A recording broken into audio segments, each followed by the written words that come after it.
Assalamualaikum warahmatullahi wabarakatuh. Kami di kelompok 3 akan membahas mengenai metode dalam penelitian kualitatif, yaitu metode etnometodologi.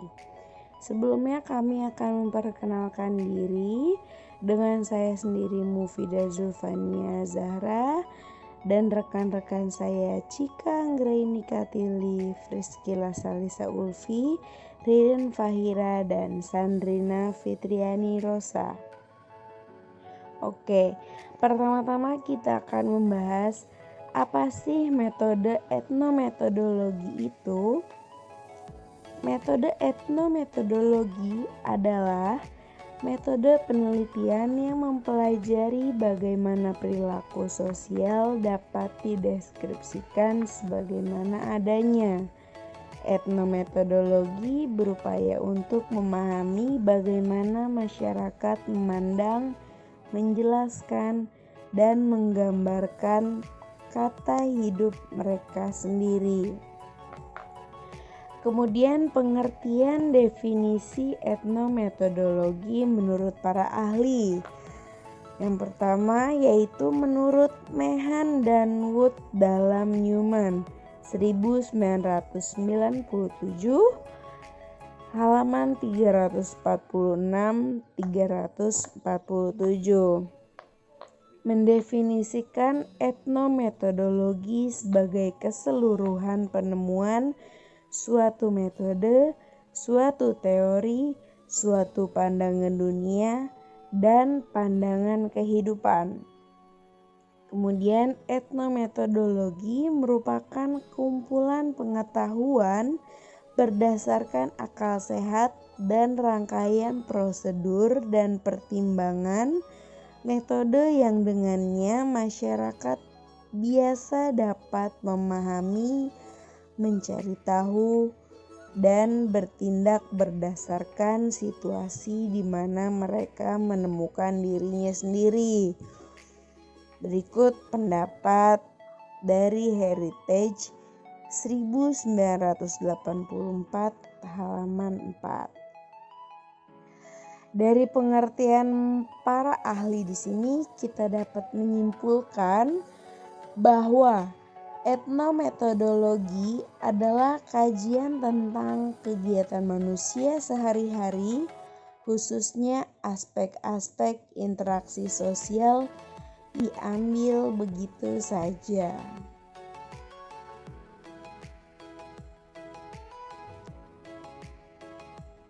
Etnometodologi sebagai metode penelitian. Secara terminologi, etnometodologi diterjemahkan sebagai sebuah metode pengorganisasian masyarakat dengan melihat beberapa aspek kebutuhan, diantaranya pencerahan dan pemberdayaan. Etnometodologi bukanlah metode yang digunakan oleh para peneliti untuk mengumpulkan data saja, melainkan menunjuk pada permasalahan apa yang akan diteliti.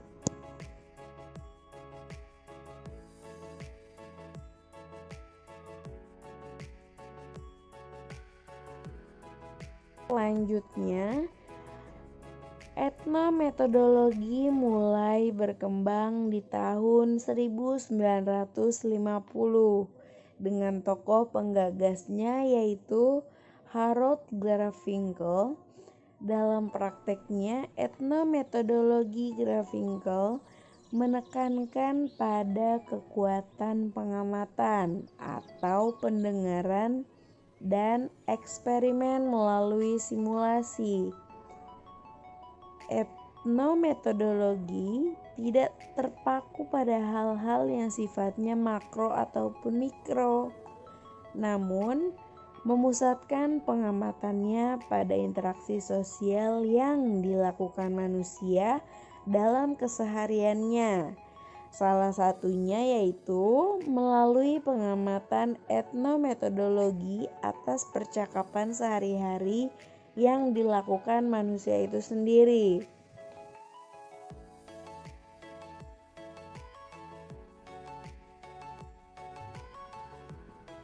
Dalam semiotika ada konotasi dan juga denotasi. Denotasi adalah apa yang digambarkan tanda terhadap sebuah objek. Sedangkan makna dari konotasi adalah bagaimana cara menggambarkannya. Berikut pendapat dari Wibowo 2011 halaman 17. Sehingga dalam metode etnometodologi ini tidak terpaku pada hal-hal yang sifatnya mikro ataupun makro, namun memusatkan pengamatan pada interaksi sosial yang dilakukan manusia dalam kesehariannya, seperti penjelasan denotasi tadi yang sudah dijelaskan, yaitu mempunyai makna yang bersifat langsung. Maka dari itu, hal-hal yang dilakukan dengan metode etnometodologi ini bersifat langsung.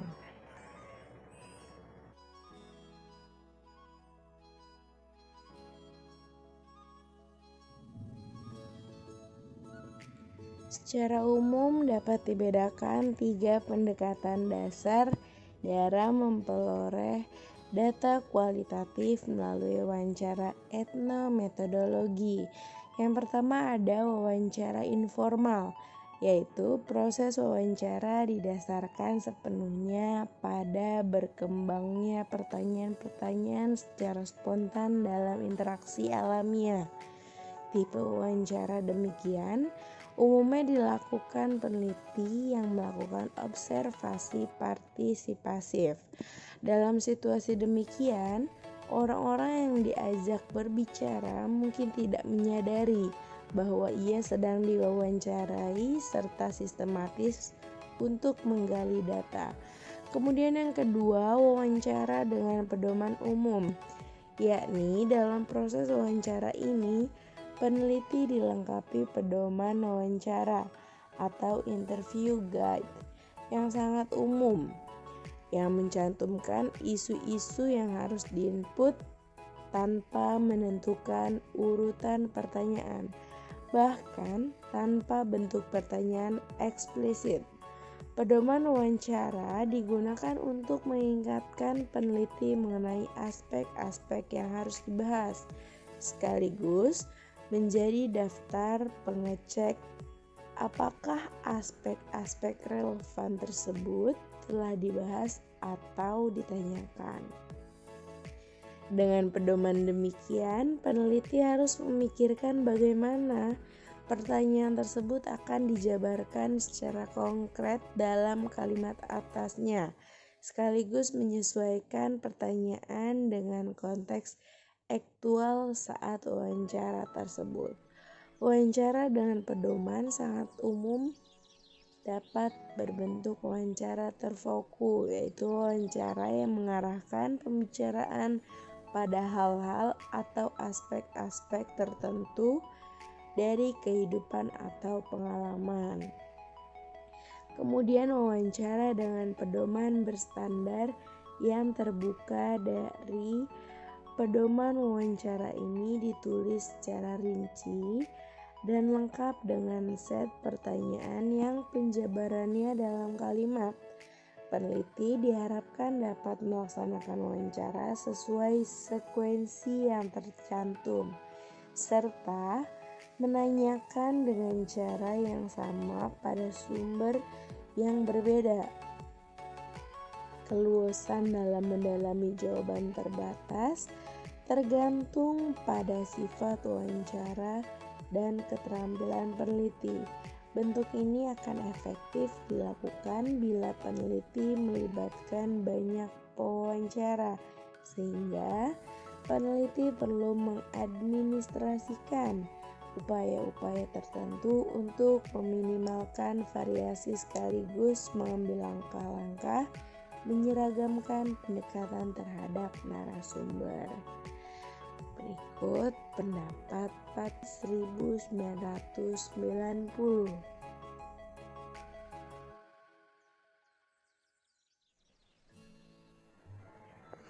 Penelitian etnometodologi ini terdiri dari beberapa strategi yang dapat diterapkan peneliti, yaitu responsif, provokatif, subversif. Yang pertama, pada strategi responsif yang ingin diungkapkan adalah bagaimana seseorang menanggapi apa yang pernah dialaminya. Peneliti meminta seseorang kiai menuliskan apa yang pernah ia dengar dari para santrinya lalu membuat tanggapannya. Kemudian yang kedua, pada strategi provokatif yang ingin diungkapkan adalah reaksi orang terhadap situasi atau bahasa. Peneliti meminta seseorang pemimpin bercakap-cakap dengan karyawannya dan memperhatikan setiap reaksinya yang diberikan oleh karyawannya tersebut, atau conversation analysis. Kemudian yang terakhir, strategi subversif. Strategi ini menekankan pada perubahan status atau peran yang biasa dimainkan oleh seseorang dalam kehidupan sehari-harinya. Pada latihan subversif, seseorang diminta untuk bertindak secara berlainan dari apa yang seharusnya dilakukan dalam kehidupan sehari-harinya. Peneliti meminta seorang dosen untuk mengajar di kelas layaknya di rumah sendiri. Begitu contohnya.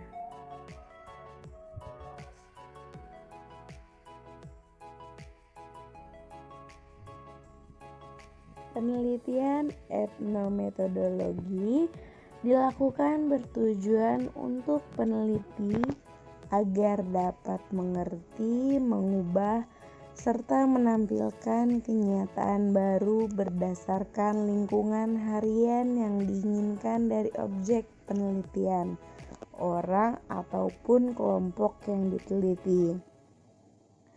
Strategi penelitian metode etnometodologi ada 3, yaitu yang pertama strategi responsif. Hal yang diungkap adalah bagaimana seseorang menanggapi yang pernah dialaminya. Kemudian selanjutnya ada strategi proaktif. Hal yang diungkapkan adalah reaksi orang terhadap situasi ataupun bahasanya. Kemudian yang terakhir ada strategi subversif, yaitu menekankan pada perubahan status ataupun peran yang biasa dimainkan oleh seorang dalam kehidupan sehari-harinya.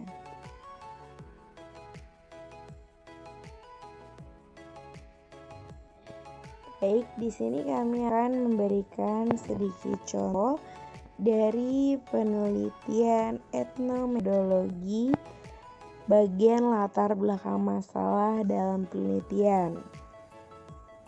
Contohnya yaitu radio karya bersama atau lebih dikenal dengan sebutan RKBFM merupakan salah satu radio lokal berbasis komunitas yang masih eksis berdiri dari tahun 1998 hingga saat ini di kota Tangerang Selatan. Meski dengan skala kecil, RKBFM mampu bertahan karena tekad para pendirinya dalam memperjuangkan media komunikasi bagi kelompok ataupun masyarakatnya yang tersolir oleh perkembangan teknologi komunikasi. RKBFM menjadi media yang berupaya menjalankan fungsinya sebagai sumber informasi bagi warga dalam melawan krisis keterbelakangan informasi. Dalam data UNESCO tahun 2000, pencapaian pendidikan di Indonesia sangat memprihatinkan dan mengalami penurunan hingga berada pada status angka pendidikan rendah. Keadaan penduduk yang cenderung terbatas mengenai pendidikan dan masih bersifat tradisional inilah yang menjadi tujuan awal berdirinya RKBFM untuk merubah tatanan kehidupan warganya dalam menjangkau setiap aspek melalui informasi yang dapat disebarluaskan dengan media massa radio. RKBFM menyajikan berbagai konten yang berisi hiburan dan informasi bagi para pendengarnya yang bersifat ringan, berat, hingga up to date. Namun di sisi lain, pemenuhan penyampaian informasi tersebut tidak lepas dari ideologi yang mempengaruhi jalannya aktivitas media penyiaran.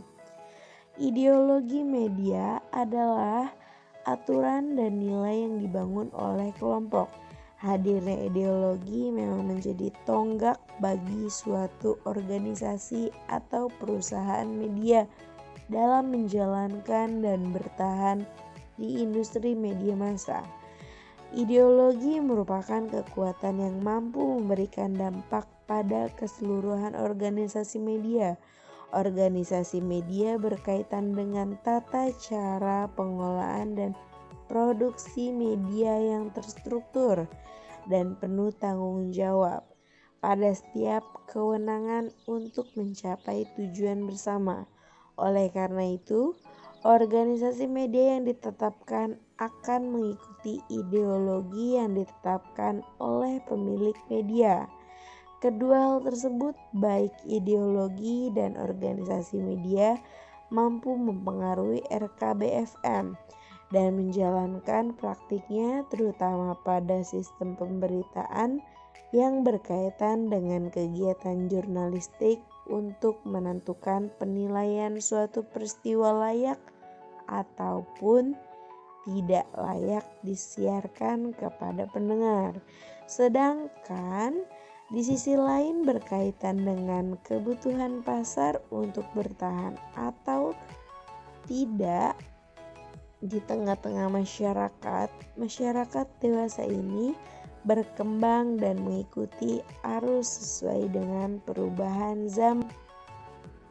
Dari ini dapat kita lihat bahwa metode yang digunakan orang dalam menyelesaikan masalah kehidupan sehari-hari pada suatu kelompok itu terlihat pada saat penyampaiannya dan bahasa tubuhnya.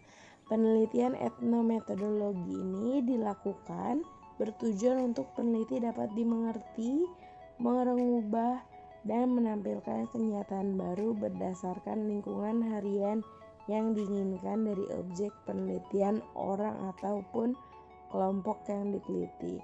Dari sini kita dapat melihat apa maksud dari peneliti kepada masyarakat sekitar.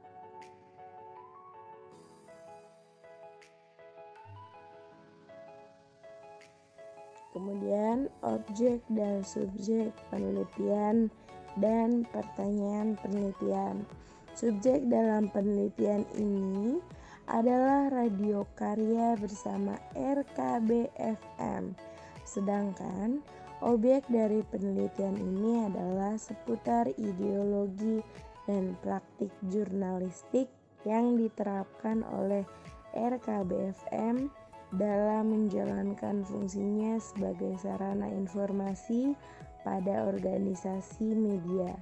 Adapun rumusan masalah dalam penelitian ini adalah bagaimana RKBFM menjalankan fungsinya sebagai organisasi media antara idealisme dan praktik jurnalistik. Dan di sini ada teknik analisis data yang digunakan dalam penelitian ini adalah teknik analisis data. Dalam penelitian ini menggunakan teknik analisis deskriptif.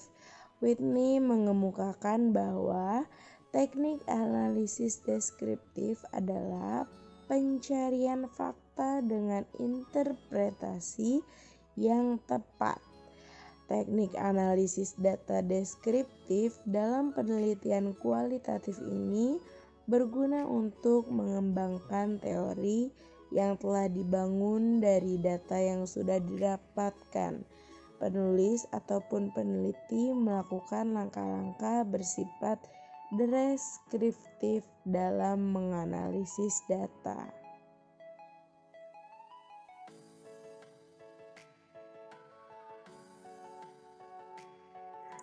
Baik, sekian penjelasan dari kami kelompok 3 mengenai metode etnometodologi. Terima kasih kami ucapkan atas perhatiannya. Jika ada pertanyaan silahkan ditanyakan. Mohon maaf jika ada salah kata. Sekali lagi kami ucapkan terima kasih. Wassalamualaikum warahmatullahi wabarakatuh. Semoga bermanfaat.